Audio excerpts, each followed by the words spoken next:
There is corrupt people everywhere. Have you noticed that we're seeing quite a lot of the same faces all the time at the moment? Have you also noticed that the news cycle has been pretty quiet whilst Donald Trump has been in Asia? There's a reason. There's a lot of corruption where we do not know about it. There's a lot of people hiding behind the umbrellas and the labels of MAGA, and we're going to find out there's been a lot of corruption when it comes to money laundering and deceiving the people. Then you've got a lot of people in politics too.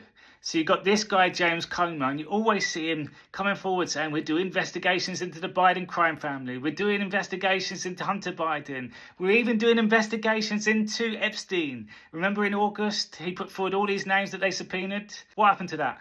Just fizzled out. These are people that are corrupt, and we are going to find out about it.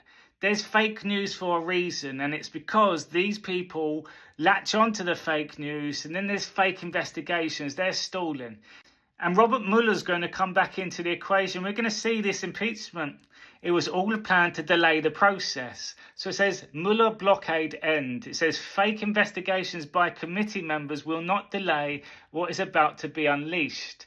Then you've got the likes of Nick Fuentes, who we're seeing everywhere, and you're seeing clips like this.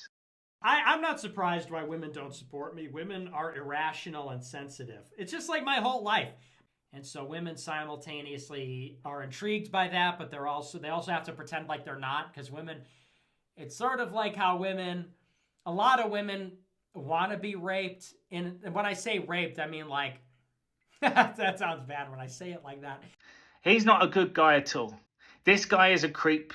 He was involved with a lot of the corruption with the January the 6th. And somehow he gets paid $800,000 for political consulting. How does that work? And then it brings us to this post, which links with the Arctic Frost investigations, and it brings in the likes of Alex Jones, and Nick Fuentes is very much like this. They use the MAGA name, claiming they're going to do all these things, but they're just making money off of good people. It says some organisations do not have good intentions. Due diligence required. We highlighted this particular organisation as one example, which was called the MAGA Coalition. It says follow the money, track donations versus expenses, admin, fundraising, strategy and research, etc., etc. Expenses highly inflated. Monthly instalments made to names who can attract more donations. Look, the will. You've got the likes of Tucker, Candice, Nick Fuentes, Ben Shapiro. You're seeing all those faces quite a lot at the moment. Logical thinking always wins. Look, the attempts to divide the movement draws light to their true intentions. This is about the survival of our nation, our world, not funding scams. End the topic.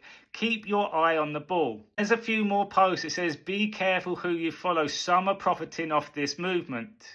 Talking points meant to project outrage across America. Look, use the fake news as a blowhorn to justify fake investigations and take in donor support. So you can see the fake investigations, and they use the fake news, but that's been controlled by us as the strategy.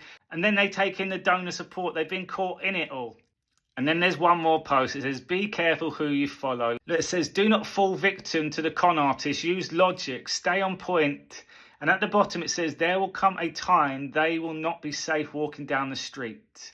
And it seems like they're being put out in the spotlight at the moment, and you're seeing who they really are.